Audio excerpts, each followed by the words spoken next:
आप सभी को राम राम। आज बात करेंगे घोड़े की। घोड़ा जो कि सूर्य की सवारी है। घोड़ा सबसे प्राचीन पालतू और जंगली पशु है। इसकी प्रतीक है स्वतंत्रता, उत्साह, सकारात्मकता, गति, उच्च वंश या नस्ल और रंगों के लिए। इसके पैर खुरदार होते हैं। ये एक गुट या झुंड में रहता है। एक नर 1000 से ज़्यादा मादाओं के साथ रहता है।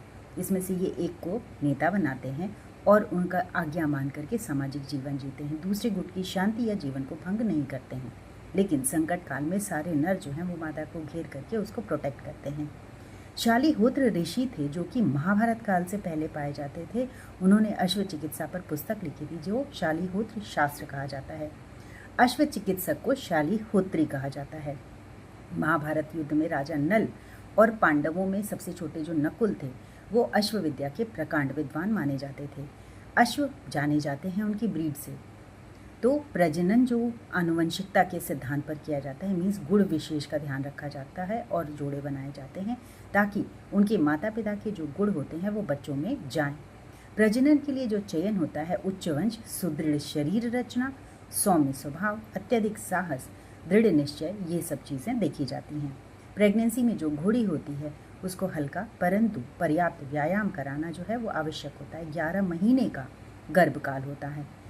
घोड़े जो हैं वो मानव के बीच संचार सर्वोपरि होता है। इनकी सवारी के लिए लगाम या हेडगियर लगाए जाते हैं।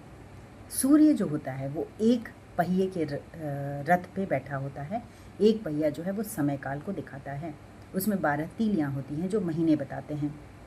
7 घोड़े सृष्टि के संतुलन का काम करते हैं जो कि पूर्व से पश्चिम की तरफ चलता है, यानी सूर्य हमारा पूर्व से पश्चिम जाता है। और इसमें जो 7 नंबर हैं, 7 हमारे जीवन में सबसे इम्पॉर्टेंट होता है। सूर्य के 7 घोड़े, हमारे इंद्रधनुष के 7 रंग, 7 दिन होते हैं हफ्ते के, 7 रंग होते हैं, 7 सुर होते हैं और हमारे शरीर में 7 चक्र भी होते हैं। 7 पदों में हमारे जो भी हम भोजन करते हैं उसका डाइजेशन होता है, जो कि सबसे अंतिम पद में शुक्र बनता है और यही जो शुक्र है वो सूर्य से बनता है। तो प्रकाश, गर्मी, चमक का स्रोत होता है। इसी से हमारे शरीर में ओज और तेज आता है। आप सभी ने सूर्यपुत्र का नाम सुना होगा। सूर्यपुत्र जो कवच और कुंडल के लिए जाने जाते हैं। तो जो भी हम खाना पीना खाते हैं उसका डाइजेशन जो है सूर्य की हेल्प से ही होता है और पर्याप्त सूर्य की रोशनी मिलने के बाद ही हमारे शरीर में जो स्पर्म और ओवा बनते हैं उससे हमारा शरीर बलिष्ठ होता है। जो जितनी क्वालिटीज़ घोड़े की हैं वो हमारे शरीर में उस स्पर्म और ओवा से होती हैं। आप सभी का दिन बहुत शुभ हो।